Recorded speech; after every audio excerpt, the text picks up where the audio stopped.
Very good day to all you patriots out there, and welcome back to Tall Ship Tuesday. Now, if this is your first time making our acquaintance, welcome aboard. You can kindly watch some of the other videos we've prepared, including an introduction video that might help you get your sea legs. Now, for those of you returning, welcome back first of all, but you may recall that I told you last time we met that Captain Trevett and Captain Rathbun had put in at Georgetown, South Carolina for some repairs.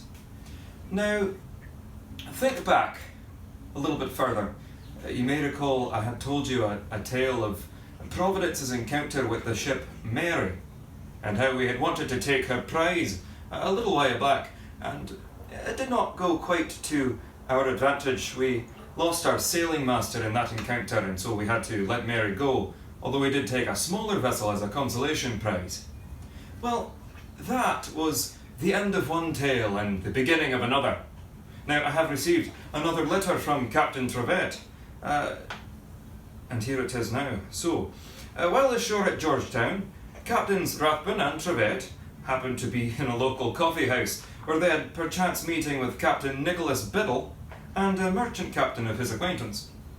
The merchant captain has recently returned from the Bahamas and conveyed the startling news that the ship Mary was lying in Nassau Harbour.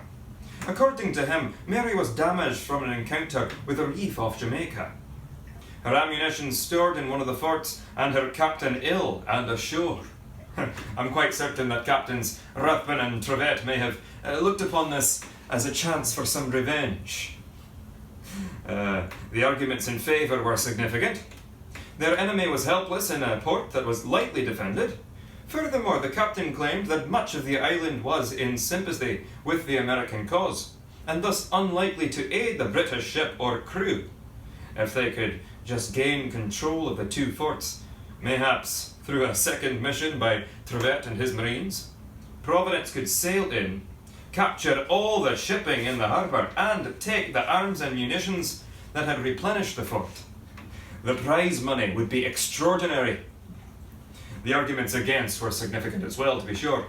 In 76, the forts had been only lightly guarded and easily taken, a weakness which the royal governor might have remedied in that time.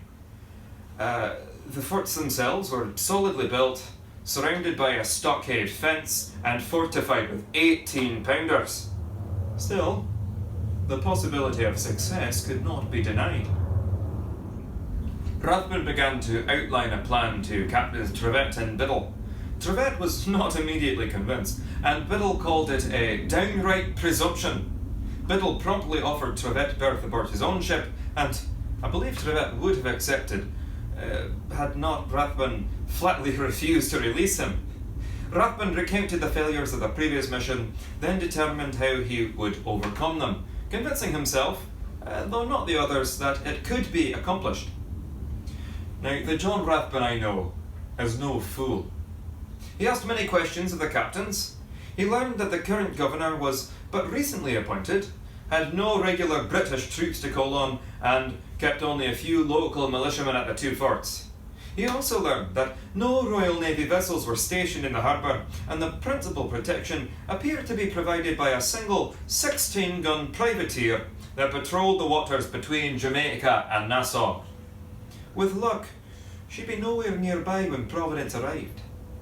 Still, it was a most audacious plan. At the end of their conversation, Captain Biddle shook hands with both men and said, "I am very sorry, for I shall never see you more." After returning to the ship, Rathbun consulted with his other officers. Oh, my dearest wish is to be able to have borne witness to that exchange there. The faces on the officers when he told them about this plan he has.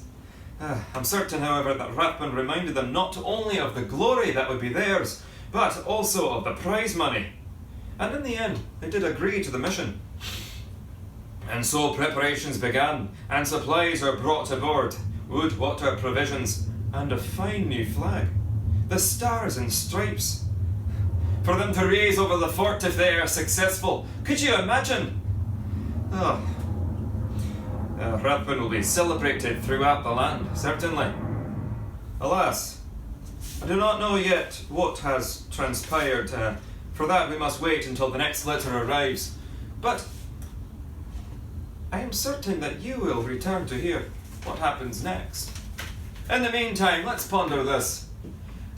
What risks do you consider worth taking? Perhaps for friends, family, for country, either of those, or either anything else. Well, I am very curious to see how this story plays out, and I'm certain you are as well, so I do thank you very much for your time. I hope to see you back here for the conclusion of this story. A very good day to you all.